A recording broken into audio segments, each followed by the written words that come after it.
my dear students. Good morning to everyone. My dear students, so in civics, chapter number 6, local self-government, urban, we are going to study. My dear students, before that, let me ask you, how are you all? Hope you all are fine. Yes? So, now, my dear students, without wasting time, let us start our new chapter, local self-government, urban. So, here, my dear students,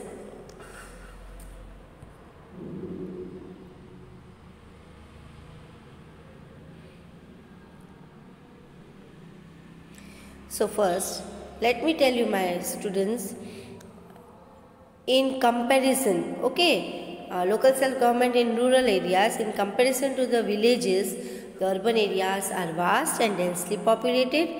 Because of this, there are more houses, streets, societies, crowded markets with more vehicles. So, in these crowded cities, the traffic needs to be monitored and controlled. So, have you ever thought how these things are managed systematically and decisions taken to look after the cities well? Fine.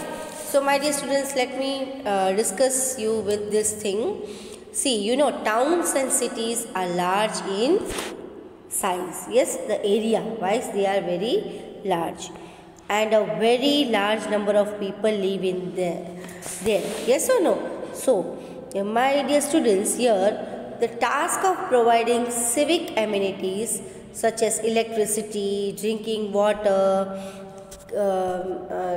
clean water and all, the proper drainage system, very well roads, bridges, and the roads are more complicated. So this all things, right? And therefore, the urban local self-government are formed according to the size of a town or city. Suppose, let us take the example of metropolitan cities. For a metropolitan area is an area that has a population of more than 10 lakhs, metropolitan Mumbai, Ahmedabad and this all. So, you will think that there are more than 10 lakhs of populations are there. And there are many metropolitan cities in India, as you know all, Delhi, Mumbai, Kolkata, Chennai, Bangalore and Hyderabad. And so, these few names I am giving to you, my dear students. So, now,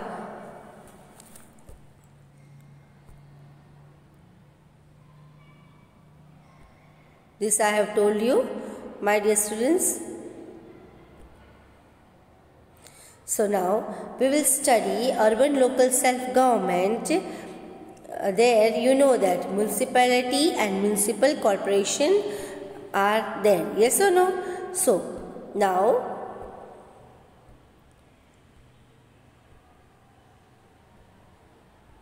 this all we will go. First we will go to municipality. So here, my dear students, we will understand what is municipality. So here, the area having population of 15 lakhs to 5 lakhs has municipality. Then I am not going through the textbook so much. I am giving you the brief idea, my dear students. So here, the cities with the population between 20,000 and 5 lakhs have a municipality or a municipal corporation. So, the number of members of municipality depends on the size of its population. The city is divided into several wards for the purpose of election of these members. One can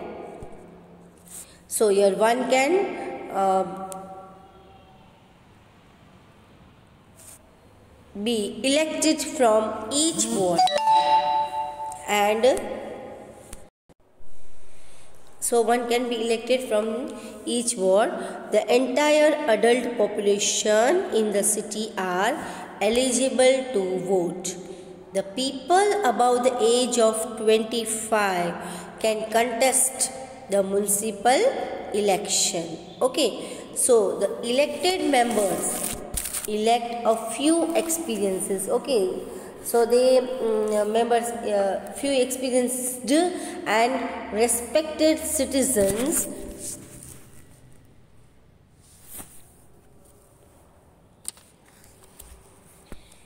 of the city, and they are called aldermen. Okay, now some seats are reserved for scheduled caste, scheduled tribes and women. The term of office in a municipality is 5 years. The state government passes Municipal Act, which lay down the power, where function and sources of income of the municipality. So now municipal corporation. Okay, so let us understand municipal corporation. Here I want to tell you, my dear students, the same thing from the textbook, but I am going to explain you in detail. So here, my dear students, a municipal corporation is the local self-governing body of a city that has a population of more than 10 lakhs.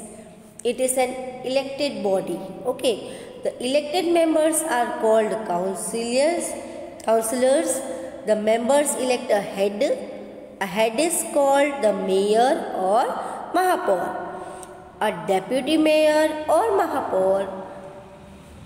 Then a deputy mayor is also elected to take charge in mayor's absence.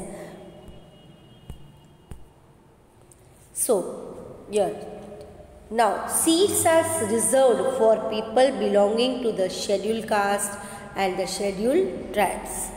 Seats are also reserved for women. Special knowledge or experience are nominated, and the state government appoints the chief executive officer known as a municipal commissioner. The chief executive officer also acts as a link between the state government and the municipal corporation. So we have studied, my dear students, the municipal corporation. Now let us study the functions of local self-governed institution. Now,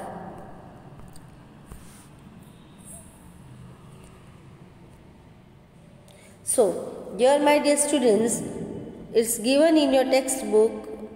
The functions of the local governing bodies can be divided into compulsory and voluntary functions. Okay, so let us understand, okay, the compulsory and voluntary functions. Now, to maintain proper hygiene and sanitation and regular cleaning of drain and removal of waste water to prevent what? Spread of diseases. Okay, so this is very, very important. To open schools to educate children, especially at the primary and secondary level. Set up of night schools for adult education centers. To supply safe drinking water and make arrangement for the street lights. To construct roads. To construct marketplaces for selling vegetables, fruits, consumer goods, etc.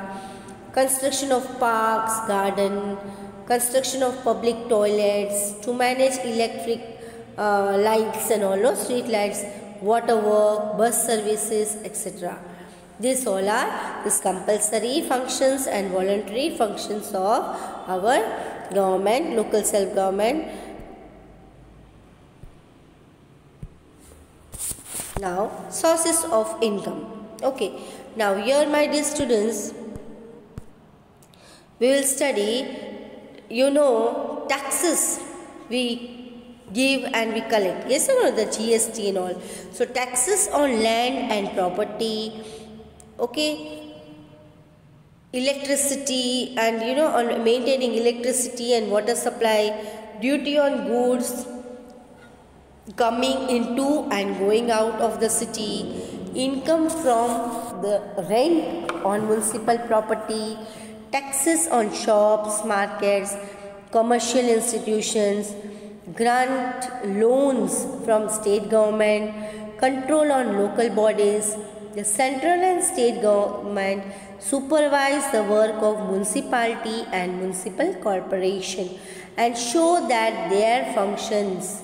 Okay, now in case the people are not satisfied with the working of these local bodies, they have the power to take strict actions against them or dissolve them. Okay, now since we pay for the services provided by the government makes or show that our interest, okay, our public interests are protected.